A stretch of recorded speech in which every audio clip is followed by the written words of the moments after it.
आज के इस कार्यक्रम में हमारे बीच में उपस्थित मध्य प्रदेश शासन के शिक्षा मंत्री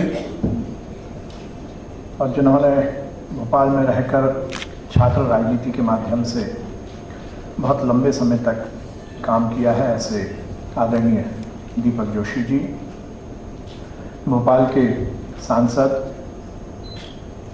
मेरे भाई आदरणीय आलोक संजय जी, जिन्होंने बहुत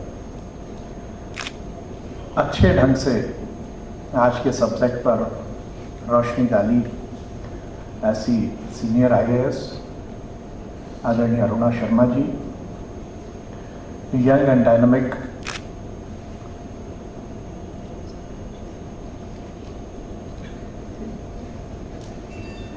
हमारे कलेक्टर साहब निशान जी, भाई संतोष जी, इस प्रोग्राम की ऑर्गेनाइजर कलेक्टर साहब ने बोला मिस नहीं है, मिसेज है, अनुराधा जी, पीयूष जी, धाकड़ साहब, यहाँ पर बैठे हुए सभी, मैं बहुत लोगों को नाम से बोल सकता हूँ, पर कॉर्पोरेट सोशल रिस्पॉन्सिबिलिटी पर बोलते समय मैं ये इस रिस्पॉन्सिबिलिटी का ज़रूर ध्यान रखूँगा कि सामने बैठे हुए लोगों की सुनने की एक क्षमता है, और इसलिए बहुत लंबी बात नहीं करूँगा।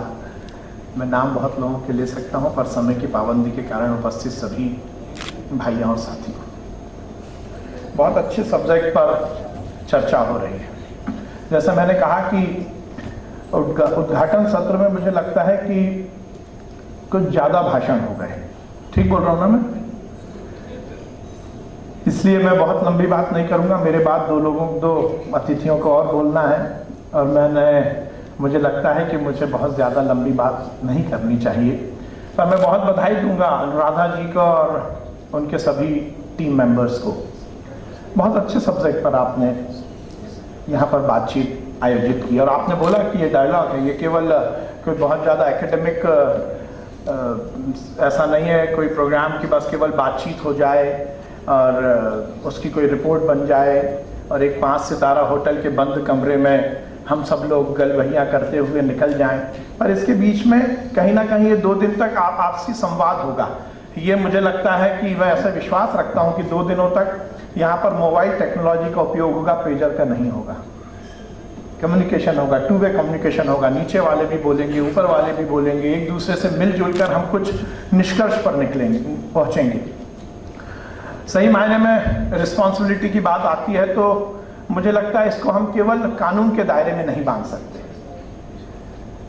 यदि हम इस धरा पर आए हैं, इस पृथ्वी पर आए हैं, मानव के रूप में भगवान ने जन्म दिया है, तो रिस्पॉन्सिबिलिटी हर चीज में शायद भगवान ने बनाई हुई है। संतोष जी ने अपनी पूरी कहानी बताई कि किस ढंग से एक बच्चा बच्चे का बाप बना और किस ढंग से उन्होंने समाज की सेवा का बीड़ा उठाया।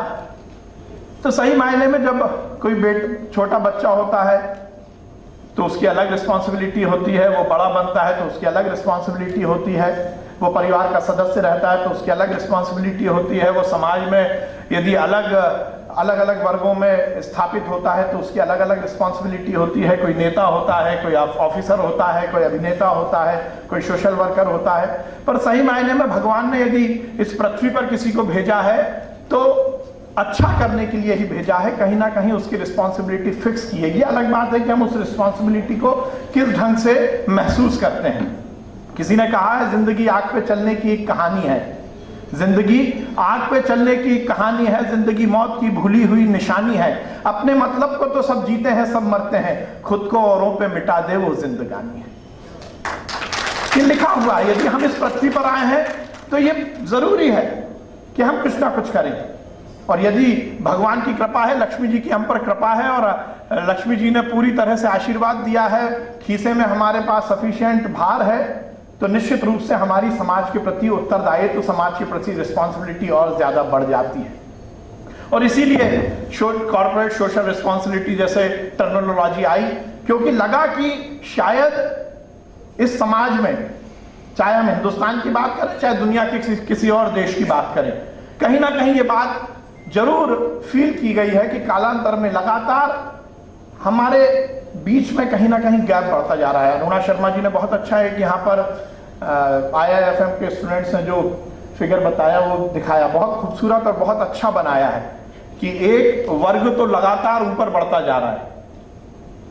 भगवान ने दिया है, हवा दी है, सबके लिए दी है, पानी दिया है, सबके लिए दिया है, पौधे दिए हैं, पेड़ पौधे दिए हैं, सबके लिए दिए हैं। अब जरूरी बस यही है कि हम क्या, किसको कितना मिल रहा है, ये तो भगवान का उसका भाग्य है, पर क्या हम उसको शेयर करने की मनस्थिति में है क्या? जर्मी फ्रैंक ने कहा है, बहुत बड़े फिलोसोफर हुए इंग्लैंड के, उन्होंने कहा कि there are only two things, pain and pleasure. दुनिया में केवल दो ही चीजें हैं, सुख है और दुख है, उसके अलावा और कुछ नहीं है। जहां पर सुख है वहां पर कहीं ना कहीं अप्रत्यक्ष रूप से दुख भी है, और जहां दुख है, क्या हम में इतनी कैपेसिटी है या हम में इतनी रिस्पॉन्सिबिलिटी है क्या कि उस दुख में हम कुछ ऐसा कर पाए कि वहां पर सुख पहुंच पाए? और यही शायद कॉर्पोरेट सोशल रिस्पॉन्सिबिलिटी का मूल भाव है। यदि भगवान ने हमें कुछ दिया है तो हम उसको समाज के साथ शेयर करें। यदि भगवान ने हमें कुछ दिया है तो ये हमारी भावना होनी चाहिए कि उसको हम समाज के दूसरों वर्गों तक पहुंचाएं। आदरणीय अरुणा शर्मा जी ने बोला, वो बहुत एक्सपीरियंस्ड है और उनका एक अलग मौलिकता है, पर मुझे लगता है कि उन्होंने बोला कि पैसे की जरूरत नहीं है, पर मुझे लगता है कि पैसे की भी जरूरत है।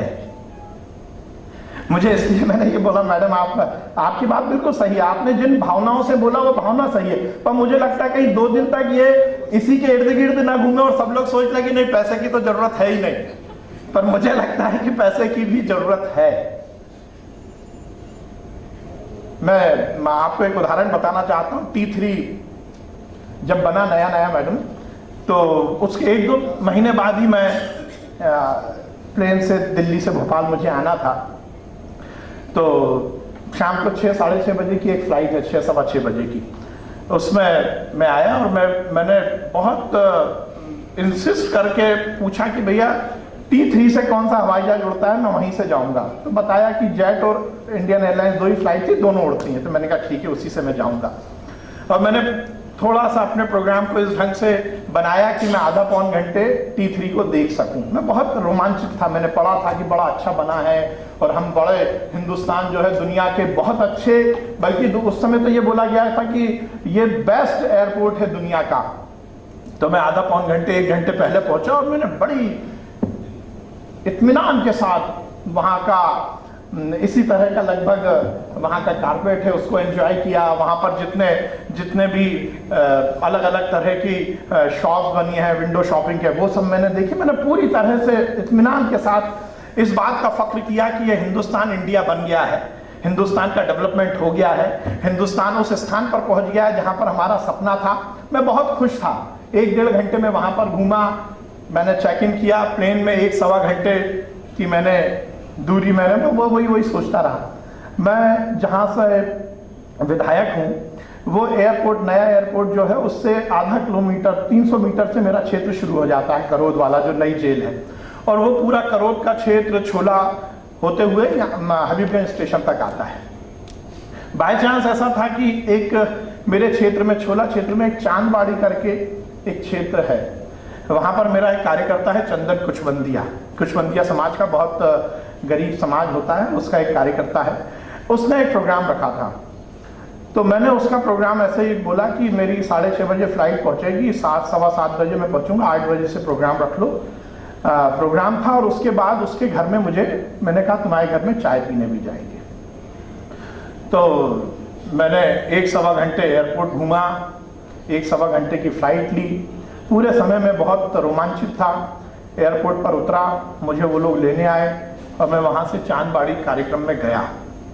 चांदबाड़ी कार्यक्रम में मैं जब गया, आधा घंटे पौन घंटे वो कार्यक्रम चला, मैंने भाषण सब दिया, काम खत्म हो गया। और उसके बाद चंदन कुचबंदिया के घर मुझे जाने का मेरा प्रोग्राम था।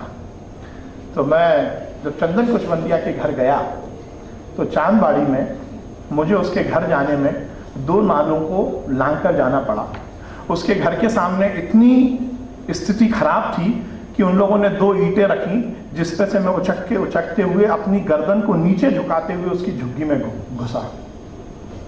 तो मुझे एकदम से क्लिक किया मैंने कि अभी से 2 घंटे पहले वो मैंने इंडिया देखा था और ये मैं हिंदुस्तान देख रहा हूं।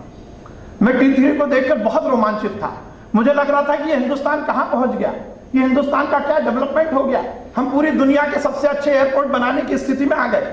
पर उसके 2 घंटे बाद ही मुझे यथार्थ दिखा कि मध्य प्रदेश, जो कि देश का के बीच में एक ऐसा राज्य है जिसको कहा जाता है कि बहुत तेजी से हम प्रगति कर रहे हैं, उसकी राजधानी में अर्बन कॉन्स्टिट्यूंसी में एक घर ऐसा भी है जिसमें जाने के लिए मुझे 2-3 ईंटों के ऊपर चल चल के उचक उचक कर पहुंचना पड़ा। तो मुझे लगा कि ये अंतर है इंडिया में और हिंदुस्तान में। और मुझे इसलिए लगता है मैडम कि सोशल रिस्पॉन्सिबिलिटी में सबसे बड़ा यदि कोई एलिमेंट है तो वो पैसे का ही है। हमें पैसे की भी जरूरत है और मैं इसलिए ये धन कुबेरों से ये निवेदन करना चाहता हूं कि निश्चित रूप से सोशल रिस्पॉन्सिबिलिटी, जैसा मैडम ने बोला, निश्चित रूप से आपकी भावना चाहिए, आपका मैनेजरियल इनपुट चाहिए, पर उसके साथ साथ जहां जरूरत हो, क्योंकि मुझे ऐसा लगता है मैडम जिस डिपार्टमेंट को लीड कर रही हैं, मैं इनको बहुत बधाई देना चाहता हूं। मध्य प्रदेश में भारतीय जनता पार्टी के लिए ये पॉलिटिकल मंच नहीं है, पर मुझे ये कहते हुए बहुत प्रसन्नता है कि शिवराज सिंह चौहान जी के नेतृत्व में मध्य प्रदेश ने निश्चित रूप से बहुत आगे बढ़ाया। और अनुराधा जी ने जो सब्जेक्ट रखा है उसमें यही है कि social responsibility, corporate social responsibility के माध्यम से हम मध्य प्रदेश को स्वर्णिम मध्य प्रदेश कैसे बना सकते हैं। और ये सपना शिवराज सिंह चौहान जी ने देखा है और उसमें जो सबसे तेजी से जो डिपार्टमेंट काम कर रहा है उसको मैडम लीड कर रही हैं, मैडम उसको हेड कर रही हैं। इसलिए मैडम सही कह सकती है, चाहे पंच परमेश्वर योजना हो, चाहे ग्रामीण विकास हो, समुचित पैसा है। पर हम अर्बन सीट से एमएलए हैं, हमें लगता है कि बहुत सारे ऐसी जगह हैं जहां पर सरकार की योजनाओं का पैसा नहीं है। अब चौराहा डेवलप करना है, चौराहा डेवलप करने के लिए बहुत स्पेसिफिक फंड नहीं है, हम बहुत परेशान होते हैं। बात होती है कि ट्रैफिक लाइट लगाना है, बहुत ज्यादा कुछ इसके लिए कुछ अलग से बात नहीं है। इलेक्ट्रिफिकेशन करना है, बहुत अच्छी कोई स्थिति नहीं है। पार्क का डेवलपमेंट करना है, बहुत ज्यादा कोई फंड नहीं है। नगर निगम की, नगर निकायों की स्थिति बहुत कमजोर है, बहुत खराब है। मुझे लगता है कि ऐसे बहुत सारे जगह हैं जहां पर कि कॉर्पोरेट का पैसा लग सकता है और उसके माध्यम से आप अपनी पब्लिसिटी कर सकते हैं। कोई एक अच्छी कंपनी है और मैं देख रहा था कि हमारे अभी हाँ सांवरिया जी आए तो कलेक्टर साहब ने एकदम उनकी तरफ बोला कि मुझे कुछ आपसे करवाना है। जैसा कोई पार्क है, कोई पार्क यदि सांवरिया जी का ग्रुप डेवलप कर दे, उस पर इनकी पब्लिसिटी हो जाए, बहुत अच्छी बात है। मुझे लगता है कि इन सब बातों पर भी इन 2 दिनों में विचार करना चाहिए। बहुत अच्छे सब्जेक्ट पर बातचीत हुई है और जिस सेगमेंट को यहाँ पर बुलाया गया है वो सेगमेंट शायद सही मायने में इस समाज के परिवर्तन करने वाला। मुझे एक किस्सा याद आता है, विनोबा भावे जी एक बार अपने आश्रम में बैठे हुए थे। विनोबा भावे के सामने एक युवाओं का समूह आया और उन्होंने विनोबा भावे से कहा कि विनोबा भावे जी, आपने इस देश के लिए बहुत कुछ किया है, हमें ऐसा कुछ उपाय बताओ कि हम इस देश को एक करना चाहते हैं, इस देश में विकास करना चाहते हैं, पूरे समाज को जोड़ना चाहते हैं, समाज में आदर्श स्थिति लाना चाहते हैं।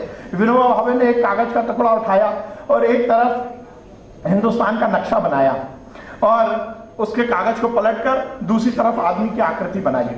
विनोबा भावे ने उस कागज के छोटे छोटे टुकड़े कर दिए और उनसे कहा कि इस हिंदुस्तान को एक कर बताओ, हिंदुस्तान के नक्शे को एक करो। युवा पूरी तन्मयता के साथ लग गए, उन्होंने प्रयास किया।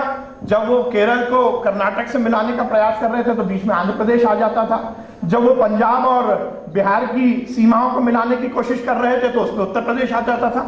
उन्होंने बहुत कोशिश की, बहुत देर के बाद भी वो हिंदुस्तान का नक्शा बहुत अच्छे से बना नहीं पाए। विनोबा भावे मुस्कुराए, उन्होंने सभी कागज के टुकड़ों को पलट दिया और उसके बाद ये कहा उन युवाओं से कि अब आदमी को एक करके बताओ, आदमी की आकृति को एक करो। बच्चों को मालूम था, युवाओं को मालूम था कि आदमी की आंख कहाँ होती है, आदमी का पैर कहाँ होता है, आदमी का हाथ कहाँ होता है। उनको 2 मिनट लगे, उन्होंने आदमी की आकृति एक कर दी। एक तरफ आदमी की आकृति थी, विनोबा भावे ने उन सब कागज के टुकड़ों को पलटा, एक तरफ आदमी जुड़ा था तो दूसरी तरफ हिंदुस्तान भी जुड़ गया था। विनोबा भावे ने कहा कि यदि आदमी को जोड़ोगे तो ये हिंदुस्तान भी जुड़ेगा। और शायद इस तरह के कार्यक्रम हमें यही प्रेरणा देते हैं और इसी की शुरुआत होती है। मैं बहुत बधाई देना चाहता हूं, आपसे यही अपील करता हूं, आपसे यही अनुरोध करना चाहता हूं। केवल इसलिए नहीं कहना चाहता हूं कि अतिथि के रूप में आया हूं या नेता है, हमारी भी रिस्पॉन्सिबिलिटी है, आपकी भी रिस्पॉन्सिबिलिटी है। जो भी इस धरा पर आया है, जिस पृथ्वी पर आया है, ये मैंडेटरी है। कहा जाता है आदर, जब लोकतंत्र की बात होती है, जनता के लिए, जनता द्वारा किया हुआ शासन की बात आती है, और हर समय लोकतंत्र में जो बात आती है वो केवल अधिकार की लड़ाई की बात आती है। मैं ये मानता हूं कि अधिकार और कर्तव्य एक ही सिक्के के दो पहलू हैं। जहां हम अधिकार की बात करते हैं, जब हमारे अधिकारों का संरक्षण नहीं हो रहा, इसका मतलब है कि सामने वाले ने अपने कर्तव्य का निर्वहन नहीं किया। यदि सब अपने कर्तव्यों का निर्वहन करेंगे तो दूसरों को अधिकार मिलते रहेंगे। यदि मैं अपने कर्तव्य का निर्वहन करूंगा तो दूसरे को उसका अधिकार मिल जाएगा, और दूसरा यदि अपने कर्तव्य का निर्वहन करेगा तो मुझे अपना अधिकार मिल जाएगा। बिल्कुल एक साथ चलने वाली बातें हैं। ये अलग बात है कि जब लोकतंत्र में वोट की बात आती है, चुनाव की बात आती है, हमें भी बहुत अच्छा लगता है, हम भी बहुत बातें करते हैं। मैं जब पार्षद था, बहुत नया इंजीनियरिंग करके आया था, सिविल में मैंने इंजीनियरिंग की, बहुत ज्यादा फक थी कि बहुत आदर्श की बातें करूंगा, ये होगा वो होगा। मैं टीला जमालपुरे से पार्षद था, बहुत स्थिति खराब थी पानी की। मैंने प्रयास किया, मैंने बुलाया नगर निगम के अधिकारियों से, उनसे कहा कि ये वाटर डिस्ट्रीब्यूशन का कोई प्लान है क्या? उन्होंने कहा कोई प्लान नहीं है। मैंने कहा बिना प्लान के चलते हो? उन्होंने कहा बिल्कुल बिना प्लान के चलते। मैं 1 महीने तक बैठा वार्ड ऑफिस में, और मैंने पूरा मैप बनाया कि कौन सी लाइन कहां से जाती है, कितने डायमीटर की लाइन है, कहां से पानी आता है। वो सबके बाद मैंने वाटर डिस्ट्रीब्यूशन सिस्टम को इस ढंग से बनाने का प्रयास किया कि मैं अपने क्षेत्र में दिन में 2 वक्त का पानी दूं। और मैंने एक बात कर दी कि मैं अब ट्यूबवेल एक भी नहीं खुदवाऊंगा।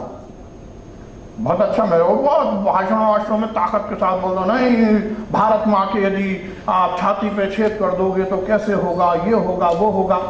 1-2 महीने बाद मेरे जो अपोनेंट थे, विधायक जी थे, मेरी दूसरी पार्टी के थे, वो एक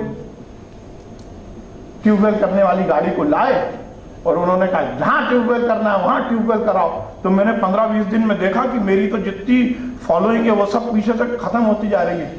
मुझे लगा मर गए, ये तो ट्यूबवेल नहीं कराऊंगा तो पूरा का पूरा बट्टा ही बैठ जाएगा। तो मैंने अगले दिन से अपने भाषण की इबारत को बदल दिया। मैंने कहा कोई दिक्कत नहीं है, जहां आप बोलोगे मैं भी ट्यूबवेल कराऊंगा। तो ये जो वोट बैंक है, ये जो लोकतंत्र है, इसमें हम लोगों की इतनी मजबूरी होती है कि हमें बहुत सही बात करने का अवसर नहीं मिल पाता। कहीं ना कहीं हमारी लिमिटेशन है।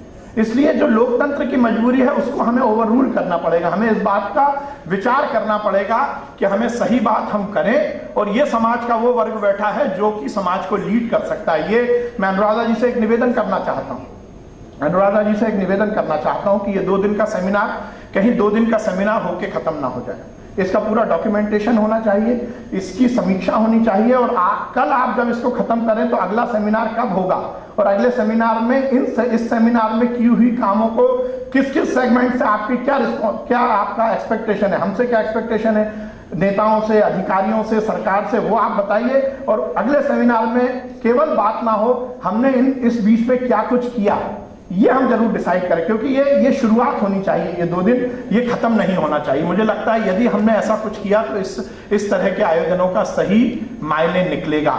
मैं रोज रात में सोता हूं तो नजीर का एक शेर याद करके सोता हूं। नजीर ने कहा है कि कुछ इस तरह से काफिले के साथ चल नजीर, कुछ इस तरह से काफिले के साथ चल नजीर, जब तू न चल सके तो तेरी दास्तां चले। हम रहे ना रहे, दुनिया हमें याद है। हम हो या ना हो, दुनिया हमारे कामों को याद करे। और मुझे ऐसा लगता है कि भगवान ने हमें ये सौभाग्य दिया है कि हम ऐसा कुछ कर सकते हैं जिससे ये आने वाला समाज हमें याद रख सके, ये पीढ़ी याद रख सके, चाहे वो इंडस्ट्रियलिस्ट हो, चाहे ऑफिसर हो, चाहे नेता हो। समाज का वो वर्ग जिसमें भगवान ने पूरा कुछ दिया है, उसकी ये रिस्पॉन्सिबिलिटी है कि वो नीचे के लोगों का भी ध्यान रखे, समाज के प्रति अपने उत्तरदायित्व का ध्यान रखे। समाज में हम केवल अपने लिए नहीं, अपने परिवार के लिए नहीं, अपने करियर के लिए नहीं, बल्कि संपूर्ण समाज के लिए है, ये राष्ट्र के लिए है, ये मध्य प्रदेश के लिए है। ये मध्य प्रदेश स्वर्णिम मध्य प्रदेश बनेगा, ये हिंदुस्तान, वैसे भी कहा जा रहा है अच्छे दिन आ ही गए हैं मोदी जी के नेतृत्व में। अब देखिए ब्रिक्स की बात, मुझे लगता है कि ये जो एक नया काम शुरू हुआ है जिसमें निश्चित रूप से मोदी जी ने जो लीडरशिप अपनी एस्टेब्लिश की है ब्रिक्स में, ब्रिक्स देशों में आप देखिए 47% पूरी दुनिया की आबादी इन 5 देशों में रहती है। हमारा यदि सकल घरेलू उत्पाद की बात करें तो 23% केवल इन 5 देशों में है। अभी तक चर्चा नहीं हुई, और उसके बाद यदि इस तरह का डेवलपमेंट होगा, यदि हिंदुस्तान इस ढंग से पूरी दुनिया में अपना नाम रोशन करेगा, दुनिया में लीडर के रूप में स्थापित होगा, तो उसका प्रभाव कहीं ना कहीं निश्चित रूप से मैरियट के इस हॉल में भी उसका पता लगेगा। इसलिए हम पूरी तरह से तैयार हो जाएं। ये देश के अच्छे स्थिति बन गई है, मध्य प्रदेश में अच्छी लीडरशिप के माध्यम से काम हो रहा है और हम सब मिलकर ये देश को, ये समाज को एक अच्छे स्थान तक पहुंचा पाए। इसी मूल भावना के साथ इस टर्मिनोलॉजी को शुरू किया। मैंने जैसे शुरुआत में कहा था कि मैं ये नहीं मानता हूं कि ये कानून के दायरे में सीमित रहकर हो पाएगा। कानून के डंडे से कुछ काम नहीं होता। ये तो हमारे दिल और दिमाग में होना चाहिए कि नहीं, यदि मैं 100 रुपए कमाता हूं तो मुझे इतने रुपए समाज की सेवा के लिए देना है। डंडे से कुछ काम नहीं चलेगा। इनकम टैक्स, मेरा ऐसा मानना है, इनकम टैक्स ओपन कर देना चाहिए। यदि ओपन करेंगे तो निश्चित रूप से ज्यादा रेवेन्यू हम कलेक्ट कर पाएंगे। जहां डंडा होता है वहां पर आदमी उसमें कहीं ना कहीं रोकने की कोशिश करता है। चोरी शब्द नहीं बोलूंगा, पर कहीं ना कहीं उसके मन में रहता है कि मैं कुछ बचा सकूं। मुझे ऐसा लगता है कि कॉर्पोरेट सोशल रिस्पॉन्सिबिलिटी को भी केवल कानून के दायरे में रखकर नहीं सोचना चाहिए। ये हमारा धर्म है, ये हमारा काम है, ये हमारा कर्तव्य है। यदि इस भावना के साथ हम ये कुछ करेंगे तो शायद हमारा भी जीवन सुधरेगा। यदि हमारा जीवन सुधरेगा तो ये हमारा परिवार भी सुधरेगा। हमारा परिवार सुधरेगा तो ये समाज भी सुधरेगा, और ये समाज सुधरा तो ये राष्ट्र भी सुधरेगा। बहुत बहुत धन्यवाद। भारत माता की जय। हिंदुस्तान जिंदाबाद।